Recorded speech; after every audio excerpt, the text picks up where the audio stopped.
Pacific One News, the news web leader, your exposure to the world. Hi, this is Khushi Chauhan and you're watching Pacific One News, the news web leader, your exposure to the world.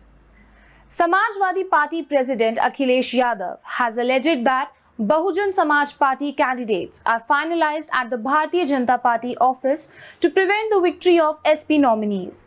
The BSP has strayed from the path of Baba Saheb Bhimrao Ambedkar and its founder Kanshi Ram.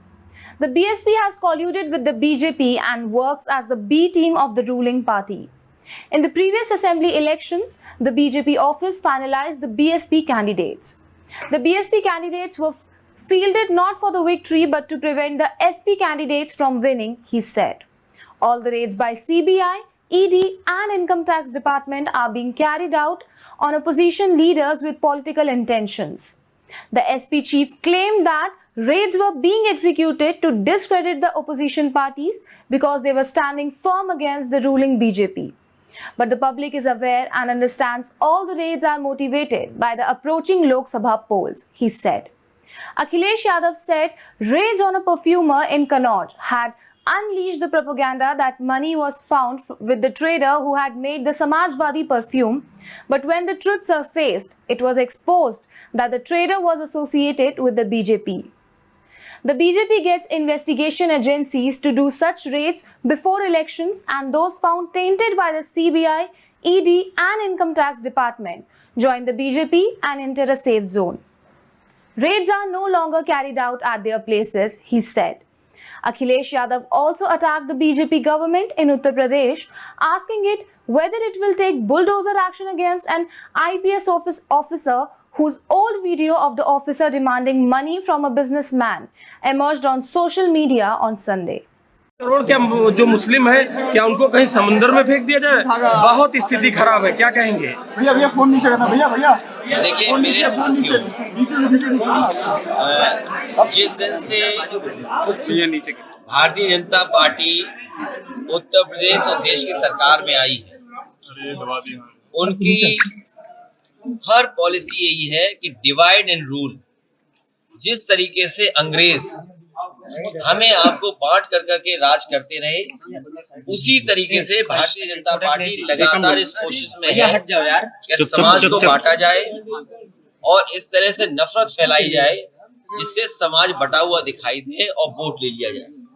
जो बुनियादी मुद्दे हैं, आज चरम सीमा पर महंगाई है, चरम सीमा पर बेरोजगारी है, आप न्याय की उम्मीद नहीं कर सकते, और जब न्याय की उम्मीद नहीं कर सकते हैं तो सरकार जानबूझ करके आवाज दबाना चाहती है। उसका उदाहरण है आपका कानपुर में देहात में एक माँ बेटी जिंदा जला दी गई और प्रशासन के लोग खड़े खड़े देखते रहे। वो जो माँ बेटी जलाई गई उसमें बुलडोजर शामिल था। जी क्या न्याय मिला उस परिवार को? इसी तरह वहां पर कस्टोडियल डेथ हुई, उसके परिवार के लोगों को कहा गया कि करोड़ों की मदद होगी, सरकारी नौकरी दी जाएगी, लेकिन आज सरकार क्यों नहीं दे रही है? और इलाहाबाद प्रयागराज का जो मामला आया है सामने, जो घटना हुई है, सरकार की जिम्मेदारी थी घटना बचाने के लिए।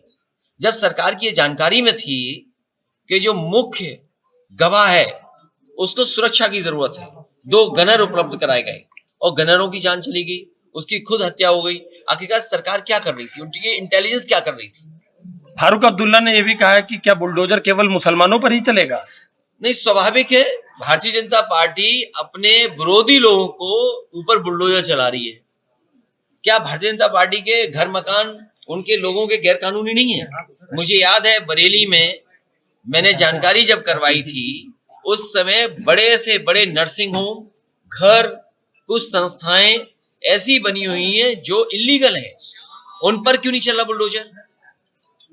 एक बात सर, भारतीय जनता पार्टी के लोग गैरकानूनी काम कर सकते हैं, उनकी बिल्डिंगें गैरकानूनी हो सकती हैं, उन पे बुलडोजर क्यों नहीं चल रहा है? अभी बुलडोजर में कोई दिमाग नहीं होता है। एक बात सरकार ने जो है अभी किसानों को एक तोहफा दिया हुआ है, 650 रुपए कुंटल के हिसाब से आलू खरीदने का किया हुआ है, और आलू जो खरीद सरकार कर रही है विदेशों में भेज रही है, क्या कहेंगे सर?